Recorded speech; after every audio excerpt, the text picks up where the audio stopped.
how is Tesla perceived in Europe? And what is that whole market actually even like? How's it going? How's it doing? Well, it's going gangbusters, but don't take it from me. Let's pick up our chat with Lars from Best in Tesla from last week where we left off and get the skinny. I'm Brian. Welcome to my Tesla weekend. There's already electric transit vans I've seen in Europe. Yeah.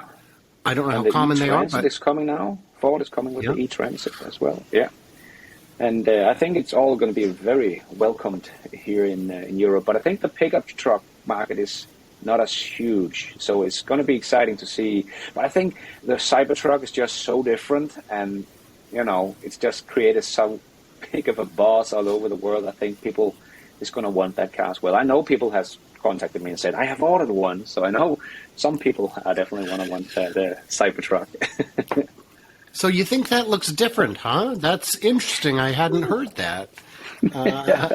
Just a little bit. It's going to really test markets is what it's going to do, I think. Yeah, for sure. For sure. I'm not sure if another manufacturer could have pulled it off apart from maybe Hummer. Yeah. No, definitely not.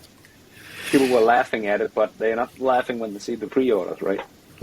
So I know you went to Giga Berlin. Did you get inside? No, didn't get inside, unfortunately. Couldn't get in. But, I went down to the opening party, the fair that was down there. Yeah. What are your expectations? What are the expectations, you think, from others in Europe for Giga Berlin? I think my expectations are very different from what the average person thinks, because not many people, keep themselves up to date that even know there's a factory opening down there for Tesla. They just look at electric cars, and everybody knows Tesla now, so they're looking at that. But I think it's going to be a huge deal here in Europe because it's a big family SUV, not too big like the Model X and very expensive and stuff, but it's I wouldn't say affordable because it is quite expensive here in Denmark, but still more affordable and with the savings we do in gas and maintenance and stuff like that, it is getting to where, what we would pay for a Volkswagen station car, and station cars are very popular here as well, and big SUVs. So it's not that expensive compared to what is here, but it's just a perfect form factor for families. And I think it's going to sell like crazy because it's also it's just the top of the line of the electric car with range, charging speed, and then they have all the software that people also like. So I think it's going to be doing very well. And this charging network here in Europe is fantastic, as it is in the US. I have been driving up from Norway, and I have also been driving all around in Europe on a 3-week road trip with my family, and that was absolutely no problem. They were just everywhere. We even, we didn't have to stop at every Tesla supercharger because there were so many, so we skipped a few on the way. But I think Tesla just have the whole package in a very well-looking car, and it's the form factor that people want. It is huge compared to many cars here, especially when we look at the trunk space, and that's something people care about. When there's a family that want to pack all their stuff to doing road trips in Europe or going skiing holidays and whatever people do. So that's pretty cool, and it can do tow hitch. Every Tesla Model Y have a tow hitch, and that is also I know, including myself, I don't buy cars without tow hitches because I bike a lot and pick up my kids from school in the car, and we sometimes bike down there, so I have to get the bike home as well. So we have a bike rack on the back of the Tesla pretty often. So it's just, in my opinion, a very perfect little family car that's going to be produced in volumes we have not yet seen here in Europe. And I think the old guys is not going to keep up with that. So I think it's going to be difficult. We're going to see it flood the European market is my expectation. How is the brand of Tesla itself perceived in Europe? Is it considered a premium brand? Do people compare it favorably or unfavorably to the bigger legacy guys like BMW and Mercedes? And with Giga Berlin coming online, do you think it'll be perceived as a local brand? don't know if it's going to be perceived as a local brand. I think people will always look at it as an American car brand. But I think it helps with the issue of build quality and people thinking of, is it European made? You know, I think that will help that they know it's a car made in Europe. And even the people I talked to up in the store when the first Model Y was delivered, they also said they actually waited until the Berlin factory was online because, as I said, we like to go green, and it was a big deal for them that the car didn't have to be transported half around the world in a ship for 2 months, but could just be transported 12 hours up, and boom, that was it. So that was a big deal as well. But And premium, is it considered a premium brand?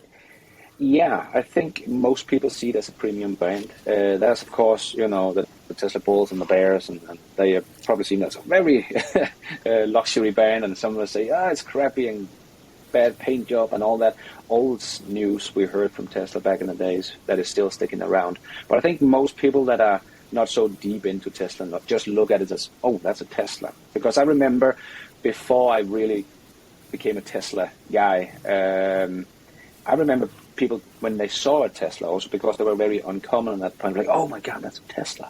So it was like, it was a premium car, and people thought it was cool, also because it was fast and it has this great software and was so different than everything else. So I think people see it as a premium brand, and I think BMW and Mercedes and stuff, people like those are going to be having a new kid in town and not messing around.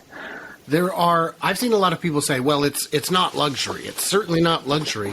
And I say, well, no, it's not luxury, but it's premium. What is luxury to you? So to me, premium, the panoramic glass, that was unheard of 10 years ago. The technology package, that's premium. The speed, even out of the slowest models available, we're talking faster than Corvettes from 15 years ago for the slowest car they make. That's premium, my friend. Yeah, like I used to say, is like technology is the ultimate luxury, for me anyway. I think I would much rather have, a car with great software that get updated all the time and have all these cool gadgets and ditches coming along and can do all kind of stuff, and the speed and can be upgraded that as well. And compared to having hand-stitched leather on the steering wheel or something like that, that is premium and luxury for some people. For me, I don't really care about it, but I do care about the technology in the car, and that's where Tesla, in my opinion, is way beyond. But it's very different what people think of luxury, because I also hear, but it doesn't have massaging seat. I never thought of that as being a thing, I never really cared about massaging seat. I get the massage from the pressure of pushing that accelerator. That's right. So, you could just throw a couple walnuts behind your back, and when you go... Yeah, exactly. So for those who don't know, Lars recently did the most ill-advised and insane road trip I think that's ever been done, certainly on YouTube. Lars went into the Arctic Circle in the dead of winter in an EV. So I will put a link to that. I'll probably have some B-roll running from it right now, because it was, first of all, cinematically beautiful. It was beautiful. But it was compelling, it was interesting, and my question is, what possessed you to do it? That was fun to make, and thanks for the kind words about it, because it was a big job.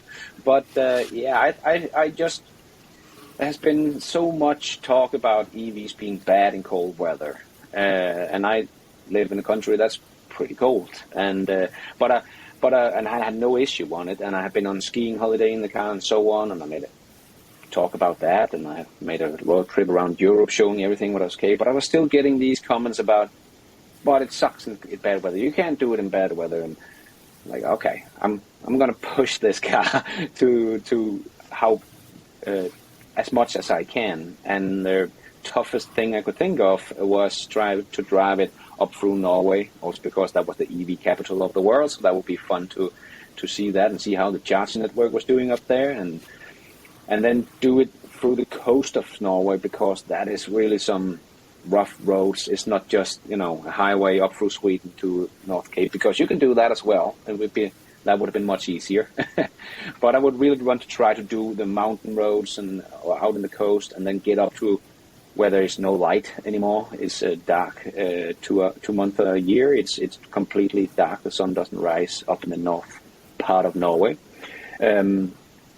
So I thought that would be pretty cool to try to get to North Cape, the most northern tip of of Norway. So that was just really to try to push the car as much as I could. And that also meant that I wanted to do it for a little longer time, not just 1 day or 2 days, just straight up through Sweden and get to North Cape.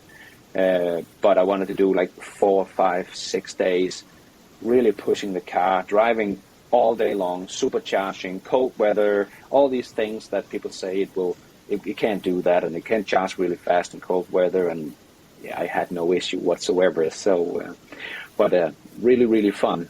I had issues with the snowstorm coming. That was a big. That was something different. The car had issues with the sea storm as well. Yeah. So for perspective, exactly. For Americans who don't understand northernmost climates, approximately how far is North Cape from Santa's workshop? Well, when you come to Santa's workshop, you keep going for another 1,000 miles, and you're about there. Mm-hmm. So good. yeah, it's actually, when you come to the Arctic Circle, I think it's Fairbanks. That's a bit over the Arctic Circle, right? I'm not sure. Fairbanks is pretty far north. It's more north than Fairbanks, the North Cape. It is 1,000 kilometers north of the Arctic Circle. So it's only about 2,000 kilometers from the North Pole. So very north. Wow. So you are famous for, slapping your fans. Does that mean I get one? Do I get one? Oh. Oh, Lars, I appreciate you taking the time. I don't want to take up too much of your time. This has been very valuable, I think, because, again, there's a lot of perspective from Europe that we just don't get to see. And that's one reason I recommend your channel. And I am excited to have my weekly construction updates there, because they don't quite fit on my channel the way I'd like them to. So it is a lot of fun. And I tell you, man, there were so many people in Austin who were asking me, "Is Lars here? Is Lars here?" Because they know that I know you well, even though this is the first time we're actually talking. Yeah. That's so cool. I appreciate your time. Yeah, and appreciate you, Brian, for doing those videos. That's really, really cool, and keeping me up to date. So that's so awesome that you wanna help out with that. So and we can do some collaboration that way. It's really awesome. So in the comments below, you guys, what did we miss or misunderstand? Leave your juicy wisdom and brilliance below. And stay tuned, stay juicy, and I can't wait to hear from you clever robots on the Flippity Flop. And as a reminder, I think we both have Patreons, don't we? You have one, right? Yeah. So if you need to see more footage from the Arctic Circle or even greater adventures, head on over to Lars's Patreon and see, what kind of benefits you can get. Take care, guys, and we will talk to you soon.